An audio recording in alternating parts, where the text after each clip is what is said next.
Well, Democrats' big fat tent is getting bigger and more dangerous by the day. And I want to ask you, just give me sort of a true or false on these. Abolish the Senate. True. Okay. Replace the presidency and Supreme Court as we now know them. Yep. Abolish ICE. Absolutely. Abolish borders and give amnesty to anyone currently in the U.S. illegally. As a long-term plan, yep. Defund the Pentagon. Absolutely. Abolish prisons, at least in large part. Yeah, again, that as part of a long-term program, yeah. Okay, so no prisons. Government or public ownership of most large corporations. Yeah, absolutely. That's the national co-chair of the Democrat Socialist of America, the flank of the donkey party that more mainstream centrist members don't want you to know about. It's high time the Democratic Party recognizes these radicals as a serious threat to America as we know it. The DSA has fewer haters than socialism. That's according to Fox News polling. 65% of voters view socialism unfavorably, 9 points higher than those who view the DSA poorly. Not to mention, you've got the New York City chapter members referring to the United States as a pirate kingdom. New York Post exclusively reporting the Big Apple's branch of the DSA held a workshop on how to write a constitution because apparently ours stinks. We've mentioned time and time again, this is not just a big city problem. The far left has infiltrated the heartland. In Michigan, early voting is underway for the primary, where progressive, not socialist, he says, Abdul El-Sayed is up against Congresswoman Haley Stevens. He's running for the Senate, but his ambition goes far beyond Congress. His plan, weed out centrists and transplant progressives into their place. According to Zoom audio obtained by Politico, he told donors, quote, "If I win, well, y'all came at me, so now I get to come at you. And, you know, primary people like John Fetterman, I have no problem to do that. Ideally, you put one ogre on a pike, and then everyone else gets the message." The far, far, far left's message is loud and clear, and so is the president's response. This is a serious threat because they're going to promise all sorts of things. In 1 year, the country will be absolutely bankrupt. You'll live in squalor. You'll live in fear. You won't have police. You won't have firemen. You won't have anybody. You're going to be, it's a disaster. Even the thought of it is a disaster. And we have the hottest country in the world.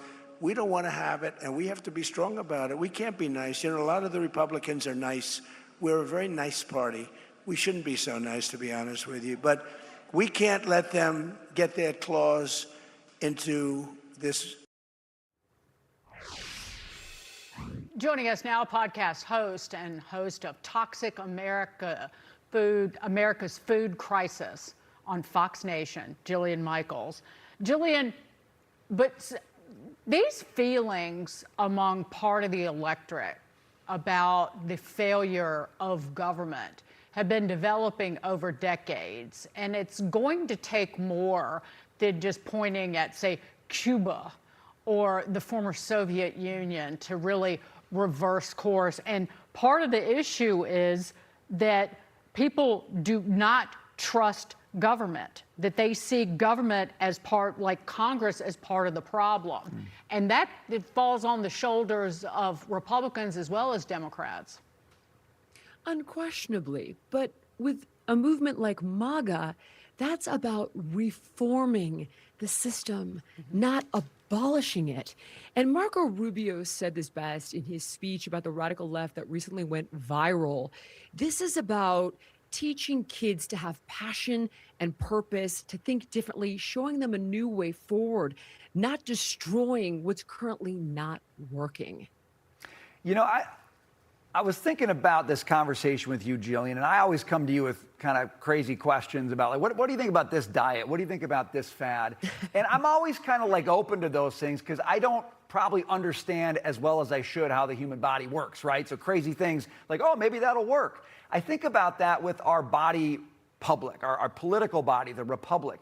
Yeah. If you don't know how the Constitution works, if you've never thought about why it's structured the way it is, if you don't have some sense of the history of that thing, it seems to me you're way more susceptible to consider crazy ideas. And I just think we've got a generation that's probably never been exposed to a serious consideration of the Constitution, the Federalist Papers. Are we more prepared for crazy ideas in America than we'd like to let on, Jillian, right now?